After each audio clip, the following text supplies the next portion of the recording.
Hey you guys, it's your girl Kamika. Welcome back to the lovemakeba channel. And today we are on VEDA number 9. And just in case you haven't been keeping track, VEDA stands for a video every day in August. So this is number 9. And as I said in the last video, I'm playing a little bit of catch up because I had to step away for a couple of days. But we are now back on track. And I also wanted to say that very shortly I may be moving these VEDAs from our Instagram IGTV channel over to our Love Makeba official YouTube channel. It's been over there for a minute, but I haven't really loaded a lot of videos there. But I invite you to go over to YouTube, look up the Love Makeba official channel, and subscribe over there. And you're going to start seeing a lot of these videos, plus some longer and shorter and other, tutorials and things like that over there on that channel. It just seems like it may be a better fit over there. All right, you guys. So for VEDA number 9, we're going to talk about something you've heard me speak about a lot, which is inflammation. And so just so that you all know, especially those of you that are new, Makeba is about education. Everything that we do over here is about healthy hair care, inside and outside beauty, or so internal and external beauty. But I'm also very big on education because I want to give you the knowledge that you need to help your body and your hair and everything about you to be healthy. It's about holistic beauty. I want you to know a little more than the average person about healthy hair care so that you can make very informed decisions for your hair care, all right, and for your life care. So I just want to share that information with you. Each one of us is responsible for teaching another one of us and to pay it forward, and this is my paying it forward. All right, so today we're going to be talking about inflammation, and I also want to preface this by saying that I am not a doctor. Please take this information to your doctor and check what I say with your doctor, and then continue to make sound decisions there. So I'm not giving you medical advice here, but I am giving you some informed research and knowledge that I have that could be beneficial to you. So inflammation, I talk about it all the time. What exactly is inflammation? And inflammation is simply the body's normal response to illness and infection that is brought on by an external invader that comes into the body. A pathogen like a virus or a bacteria, or let's say an allergen like pollen, dander, things like that. Anything that's foreign on the out, that's not natural to the body or foreign to the body, can come into the body, and your body releases white blood cells called leukocytes and also macrophages that work to eliminate the invader. And so you're familiar with inflammation in that it is evidenced by redness, burning sensations, swelling, pain, and heat. When it comes to hair care, many of you may have not realized, but you were dealing with inflammation in your scalp when you had serious, terrible itching spells, burning feelings in your hair, redness on your scalp, and especially when a lot of this preceded your hair falling out, that was inflammation in your scalp. You just weren't aware of it, but now you know. So where does inflammation come from? Inflammation is a sure signal that there is a bigger issue going on in your body. So it could be an allergic reaction, so that's what's causing it, or it could be other disorders like alopecia areata, which is the sudden loss of your hair, usually in circular patterns, depending on what type of alopecia it is. It could be universalis, where every bit of hair on your body falls out.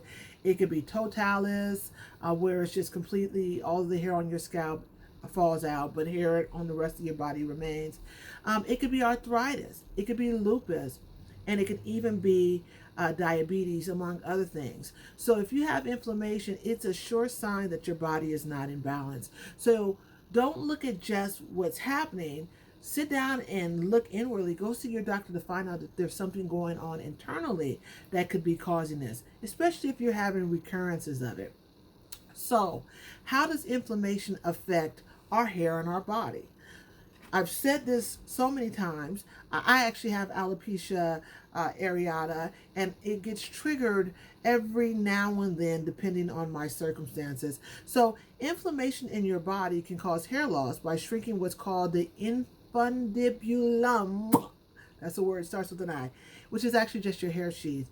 And it's going to cause your hair to shrink, and it's going to cause it to switch to the telogen phase, which is the the resting and the fallout phase of your hair, and it's going to cause your hair to fall out, right?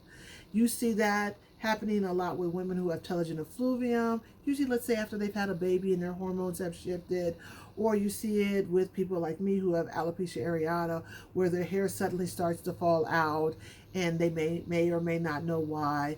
Stress conditions can cause it. Another way that it affects the body is it can trigger an autoimmune response in your body. So just as I was saying, alopecia, I have alopecia areata. Alopecia is an autoimmune disorder, meaning that my body, for some reason, attacks my hair follicles and considers them foreign and attacks my hair follicles. So it begins to auto attack my immune system in my body and treats my hair follicles or all of the cellular makeup between, in my blood to my hair follicles as if they're foreign. And so it'll cause my hair to go into the telogen phase more frequently than, say, someone who didn't have that kind of condition because of an inflammatory response in my body. And so let me give you guys a quick story. I think I have a little bit of time.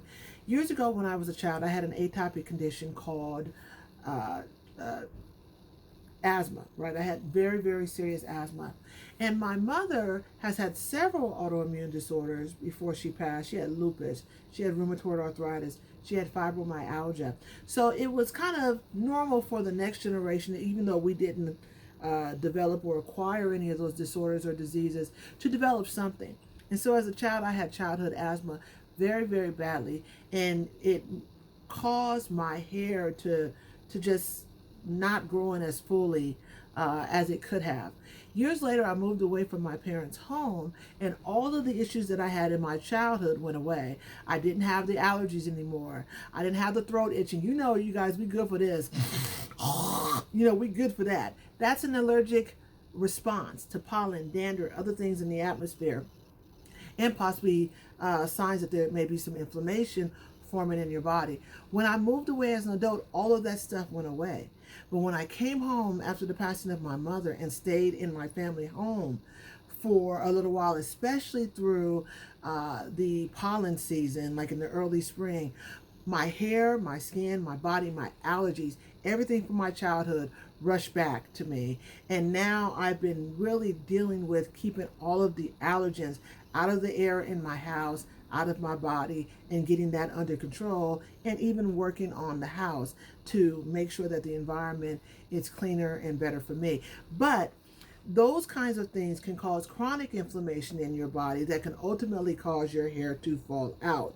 So this is not everybody's situation, but I want to let you know, because you may be one of those people that's trying everything and you cannot figure out why your hair keeps falling out, getting extra dry and brittle, or just not growing past a certain length, right? Talk to your doctor about that.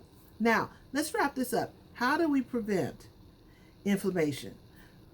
What I've just said, plus I want you to consider reducing your sugar and your meat intake, which both feed and support inflammation. Go see your doctor and adjust your diet. Check to make sure, like I said, that you don't have a chronic inflammatory condition or severe allergies. Exercise and keep your weight under control because unfortunately metabolism can feed inflammatory conditions if your metabolism is not right. Talk to your doctor, and talk to your doctor about natural inflammation remedies such as avocado oil, burdock root, MSM, white willow bark, frankincense, ACV, turmeric root, and a good multivitamin. And if you know anything about Makeba, you'll know that we have a lot of those excellent ingredients already in our products. So that's it. This has been a long time coming. I have so much more that I could say about atopic conditions and inflammation and alopecia, which I will in the future. But to keep yourself informed, make sure that you subscribe to our newsletter. I hope that you will like this video and share it with others. Make sure that you're subscribed to our Love Makeba official YouTube page, and also follow us here on Instagram, and come talk to us on Facebook.